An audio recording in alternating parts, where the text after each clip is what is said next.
Assalamualaikum warahmatullahi wabarakatuh. Salam sejahtera bagi kita semua.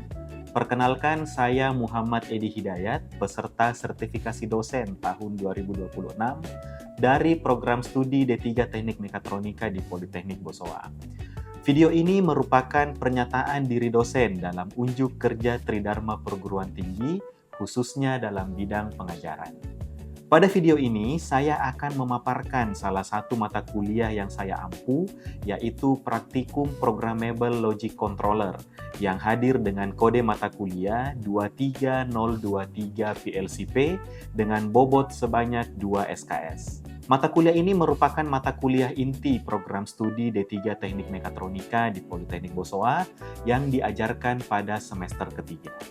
Deskripsi mata kuliah Programmable Logic Controller yaitu mengajarkan secara praktis kepada mahasiswa tentang pengenalan serta dasar-dasar instruksi logika yang ada di dalam perangkat kendali logika terprogram, sehingga mahasiswa dapat membuat serta merekayasa sistem kontrol berbasis kendali logika terprogram dengan menggunakan fungsi dasar logika, pewaktuan, pencacahan, dan juga aritmatika. Mata kuliah ini dievaluasi secara dominan melalui pendekatan berbasis proyek yang terstruktur dan dilaksanakan secara individu maupun berkelompok. Pembelajaran di dalam mata kuliah ini mencakup kasus-kasus berbasis logika yang diselesaikan dengan menggunakan beberapa pendekatan. Yang pertama dengan menggunakan logika gerbang dasar dan gerbang lanjutan, logika pewaktuan, logika pencacahan, logika aritmatika, dan juga pensimulasian sistem kendali logika terprogram pada perangkat antarmuka, khususnya antarmuka manusia dan mesin untuk memastikan efektivitas dan keberhasilan dari sistem kendali yang telah mahasiswa buat. Perkuliahan ini dilaksanakan dalam model kelas kecil guna meningkatkan pengalaman belajar mahasiswa yang berbasis hands-on learning dan learning by doing kepada mahasiswa. Sehingga mahasiswa yang mengambil mata kuliah ini memiliki pengalaman nyata dan langsung dalam menyusun program, sehingga program yang mereka buat dapat dicoba rangkaian kendalinya untuk menjadi solusi nyata pada kasus-kasus yang mereka kerjakan. Terdapat 5 capaian pembelajaran pada mata kuliah ini. Yang pertama adalah mahasiswa mampu untuk menggunakan dan mengoperasikan perangkat lunak GX Programmer dan melakukan instalasi pada trainer PLC yang tersedia untuk merealisasikan rangkaian logika berbasis gerbang dasar maupun gerbang lanjutan. Yang kedua, mahasiswa mampu untuk menggunakan dan mengoperasikan perangkat GX Programmer dalam melakukan instalasi pada trainer PLC yang telah tersedia untuk merealisasikan rangkaian logika berbasis logika pewaktuan. Yang ketiga, mahasiswa diharapkan mampu untuk menggunakan dan mengoperasikan perangkat lunak GX Programmer dan melakukan instalasi pada trainer PLC yang tersedia untuk merealisasikan rangkaian logika berbasis logika pencacahan. Yang keempat, mahasiswa mampu untuk menggunakan dan mengoperasikan perangkat lunak GX Programmer dan melakukan instalasi pada trainer PLC yang tersedia untuk merealisasikan rangkaian logika berbasis aritmatika. Dan yang terakhir, yang kelima, mahasiswa mampu untuk menggunakan dan mengoperasikan perangkat lunak GX Programmer dan juga GX Designer untuk melakukan simulasi kasus berbasis logika pada perangkat antarmuka manusia dan mesin. Capaian pembelajaran lulusan pada mata kuliah ini yang dibebankan dari CPL program studi terdiri dari aspek sikap sebanyak 7 CPL, aspek pengetahuan sebanyak 1 CPL, aspek keterampilan khusus sebanyak 1 CPL, dan aspek keterampilan umum sebanyak 7 CPL. Kegiatan perkuliahan pada mata kuliah ini dilaksanakan dalam 16 kali pertemuan yang terdiri dari 14 kali pertemuan untuk penyampaian materi dan pelaksanaan praktikum, dan 2 pertemuan untuk evaluasi yang terdiri dari evaluasi tengah semester pada pertemuan ke-8 dan diakhiri dengan evaluasi akhir semester pada pertemuan ke-16. Metode pembelajaran yang digunakan di dalam mata kuliah ini adalah model blended learning, di mana penyampaian materi, tanya jawab, tutorial, dan juga pelaksanaan praktikum dilaksanakan secara luring dan daring, baik itu dalam hal penyampaian materi maupun pengumpulan tugas serta diskusi yang dilakukan antara dosen dan mahasiswa. Media pembelajaran yang digunakan pada mata kuliah ini menggunakan aplikasi perangkat lunak CX Programmer dan juga CX Designer untuk perancangan sistem kendali logika terprogram dan antarmuka manusia dan mesin. Serta pada mata kuliah ini digunakan aplikasi perangkat lunak Zoom Meeting, Google Classroom, Google Form, Google Meeting, dan juga WhatsApp. Perangkat-perangkat lunak tersebut juga digunakan sebagai sarana komunikasi antara mahasiswa dan dosen. Selain itu, pada mata kuliah ini juga digunakan trainer atau alat peraga yang berfungsi sebagai media pembelajaran untuk uji coba secara langsung, baik itu uji coba simulasi maupun uji coba secara nyata program-program sistem kendali yang telah mahasiswa buat. Materi perkuliahan, baik itu modul dan RPS, ataupun referensi digital yang digunakan untuk mendukung materi perkuliahan ini, dibagikan dan dapat diunduh secara bebas oleh mahasiswa di Google Classroom yang telah dibuat. Metode penilaian di dalam mata kuliah ini mencakup beberapa aspek, yaitu aktivitas partisipatif sebanyak 5%, hasil proyek sebanyak 15%, tugas sebanyak 35%, kuis sebanyak 5%, ujian tengah semester sebanyak 20%, dan ujian akhir semester sebanyak 20%. Berikut adalah video proses pembelajaran untuk mata kuliah praktikum Programmable Logic Controller dengan peserta dari kelompok 1 sebanyak 7 orang peserta. Video yang ditampilkan adalah video tatap muka pada pertemuan keempat yang membahas mengenai proses pewaktuan yang tidak sekuensial pada sistem kendali logika terprogram. Mari kita simak bersama-sama. Oke, Assalamualaikum warahmatullahi wabarakatuh. Waalaikumsalam warahmatullahi wabarakatuh. Selamat pagi teman-teman sekalian. Sehat ya hari ini ya? Sehat, Pak. Oke, sebelum kita masuk ke materi kita hari ini, pertemuan keempat tentang pewaktuan tidak sekuensial, mungkin ada yang ingin ditanyakan terkait tugasnya yang kemarin? Saya, Pak. Oh ya, ada apa dengan tugasnya? Sebelumnya kemarin saya sudah kirim videonya ke Bapak. Apakah Bapak sudah lihat? Ya, saya sudah menerima videonya dan tugas yang dikumpulkan juga sudah sangat baik, sudah memenuhi apa yang diminta di dalam tugasnya ya. Oh, ya, baik. Oke, untuk semuanya juga sudah saya terima dengan baik. Jadi sekarang kita bisa masuk ke materi kita yang keempat ya hari ini ya. Oke, teman-teman sekalian, jadi pertemuan keempat kita akan membahas tentang pewaktuan tidak sekuensial. Jadi, pewaktuan tidak sekuensial merupakan instruksi pewaktuan yang ada di dalam sistem PLC. Karena di dalam praktikum kita akan menggunakan PLC Omron, maka instruksi pewaktuan yang kita bahas adalah instruksi pewaktuan untuk PLC Omron di lingkungan CX Programmer.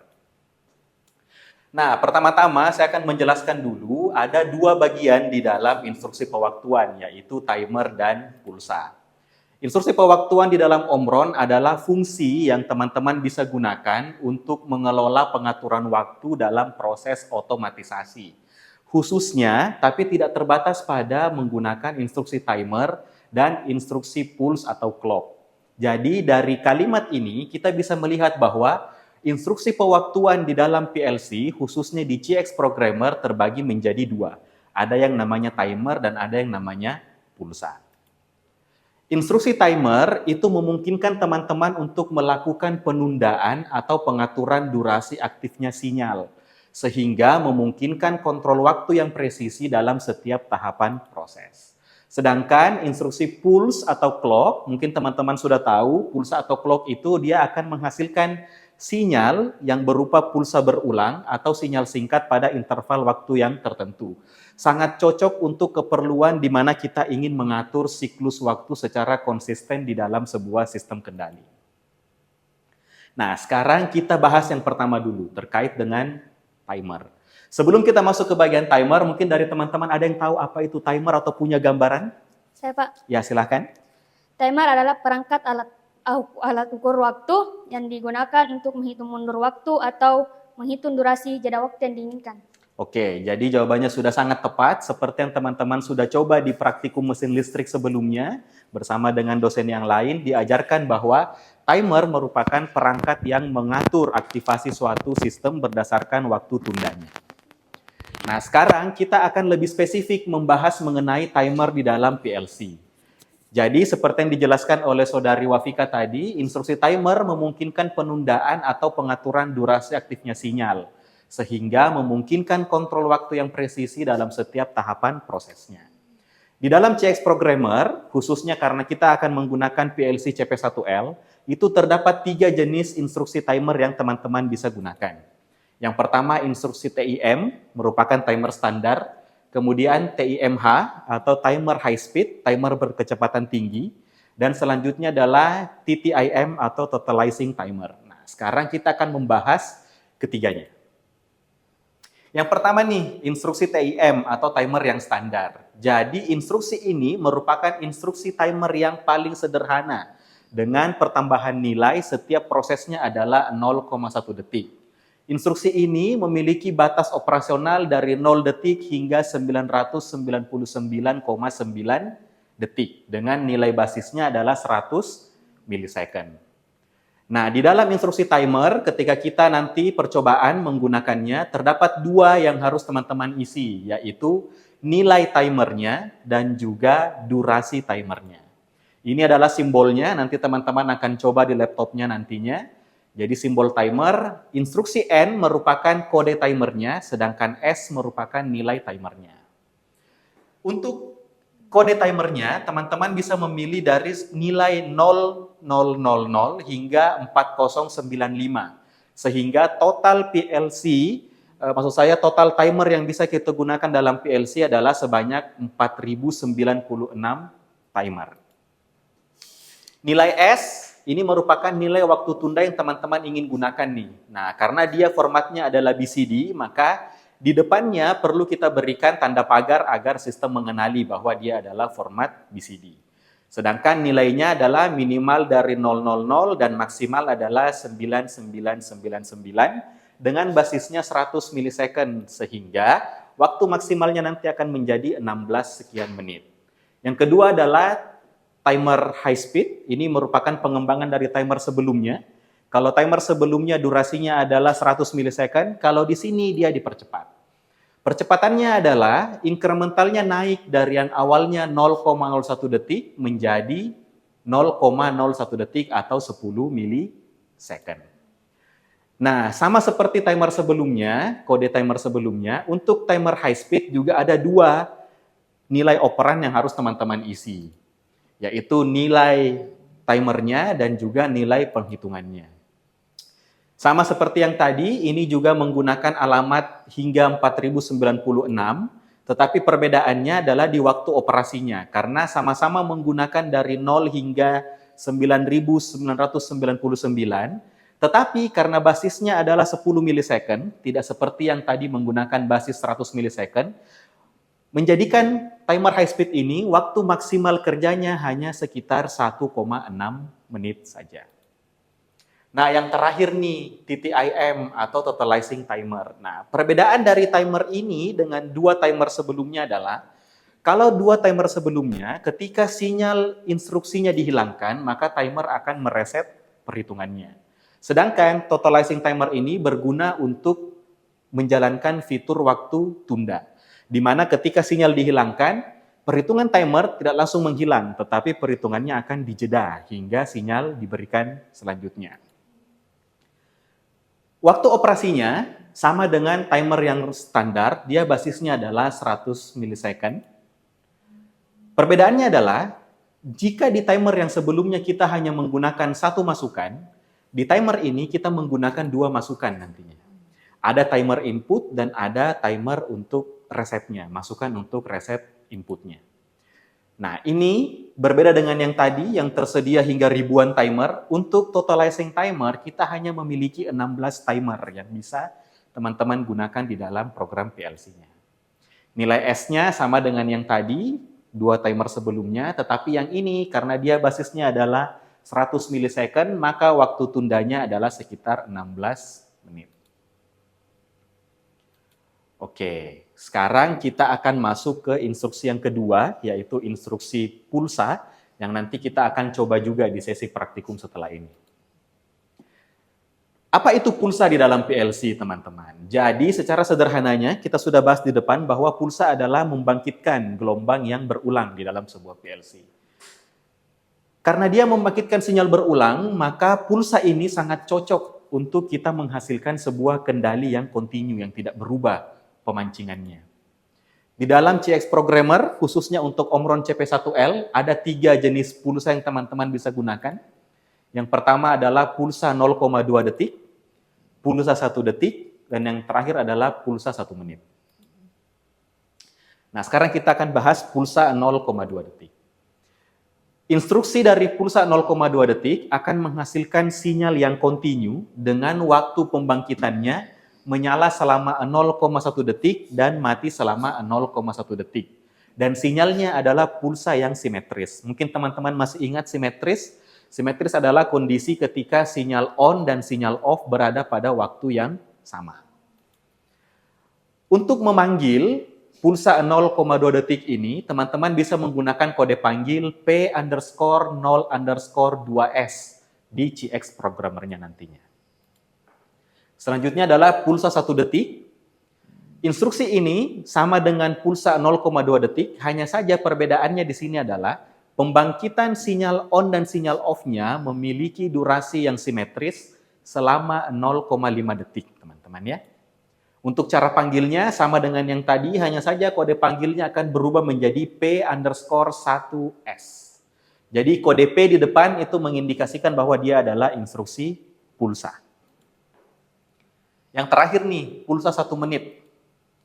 Nah, pulsa 1 menit akan menghasilkan siklus sinyal yang kontinu dan juga simetris dengan durasinya adalah 30 detik sinyal on dan 30 detik sinyal off. Kode panggilnya mungkin teman-teman sudah bisa membayangkan, dia adalah P_1 min. Min adalah indikasi bahwa dia adalah menit.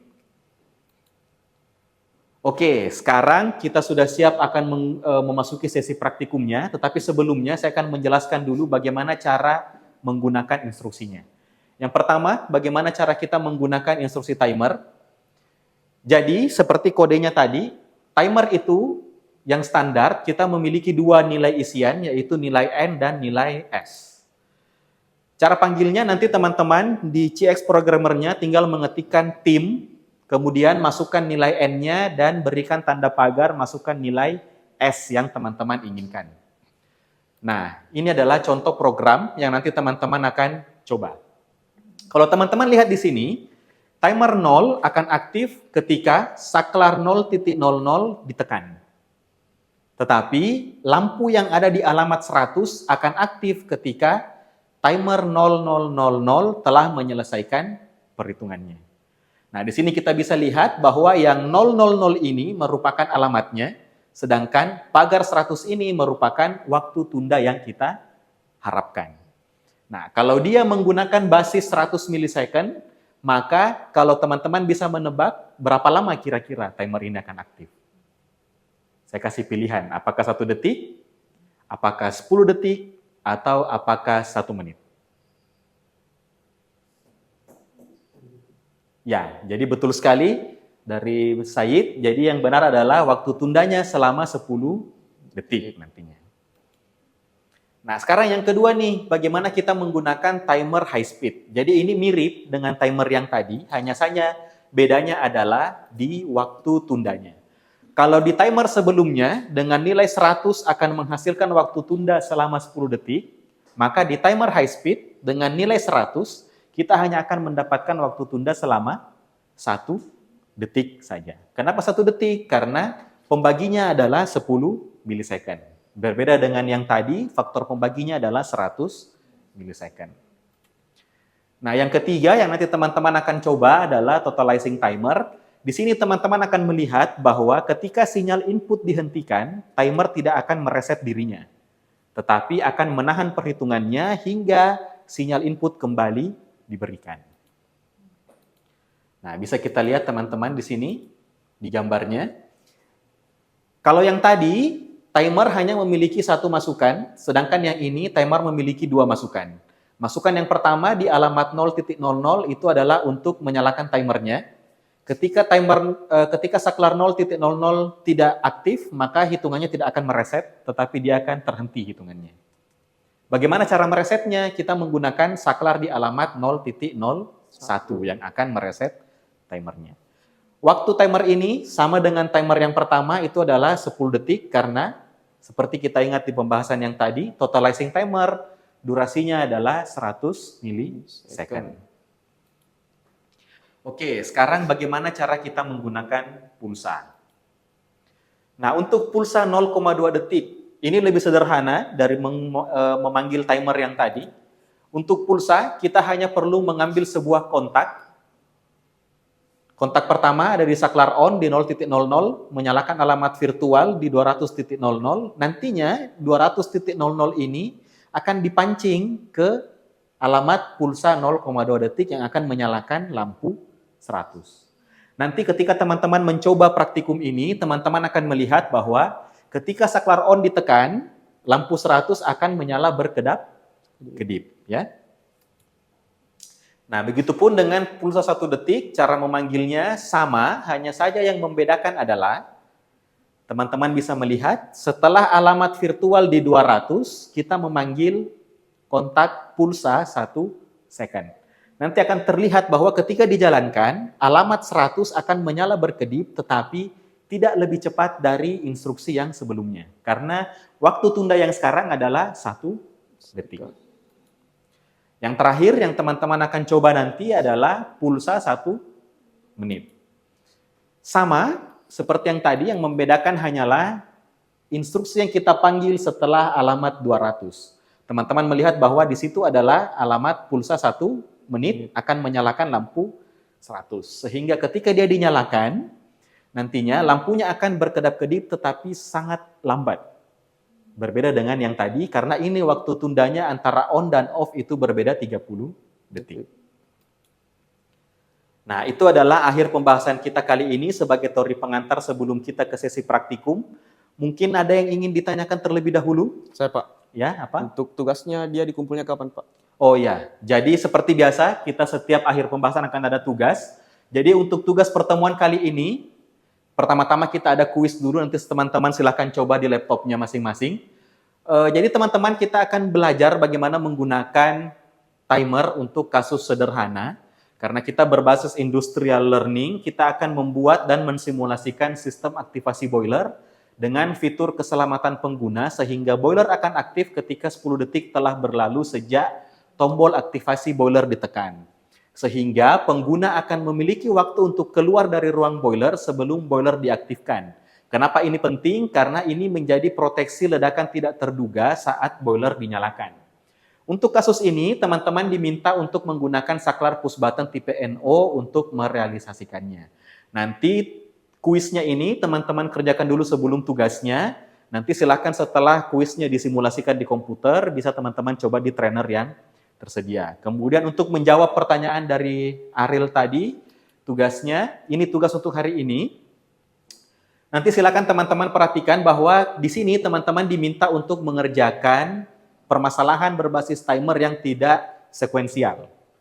Di sini nanti teman-teman silakan dikumpulkan jawabannya di Google Classroom yang kita semua ada di dalam situ. Teman-teman mengumpulkan program ladder-nya dan video hasil simulasinya nantinya. Jadi yang saya periksa hari ini hanya percobaan langsung di trainernya, tetapi isi program maupun video simulasinya nanti kita akan periksa dan diskusikan di Google Classroom. Jadi ini tugas untuk hari ini, ditambah ada satu hasil proyek, tambahan lagi tugas untuk teman-teman hasil proyek. Jadi di proyek ini teman-teman nanti bisa membuat program yang lebih berkembang dari program tidak sekuensial tadi. Karena pertemuan kelima nanti kita akan membahas timer yang sekuensial. Maka sebelum masuk ke sana kita akan mencoba dulu, saya mau mencari tahu apakah teman-teman sudah memahami dengan baik sistem timer tidak sekuensial. Nanti ini juga kita kumpulkan di Google Classroom. Kita akan diskusikan di sana bagaimana programnya, simulasinya, dan juga sistem kendali yang teman-teman buat sekalian. Oke, jadi setelah ini kita silahkan akan melanjutkan ke sesi praktikum. Nanti silahkan diaktifkan di laptopnya, kita simulasikan, dan kita akan jalankan studi kasus untuk menjawab permasalahan yang sudah kita berikan. Ya. Oke, semua sudah siap untuk praktikum ya? Siap, Pak. Oke, mari kita mulai.